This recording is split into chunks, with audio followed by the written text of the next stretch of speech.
tahun 1909, dunia kembali dikejutkan dengan pencapaian luar biasa dalam sejarah penerbangan.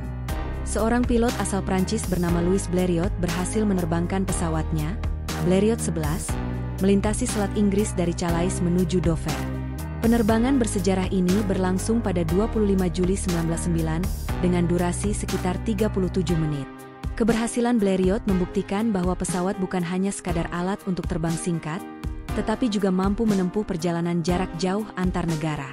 Dengan mesin sederhana dan desain sayap tunggal yang ringan, Blériot 11 menjadi simbol keberanian sekaligus tonggak penting dalam perkembangan teknologi penerbangan dunia.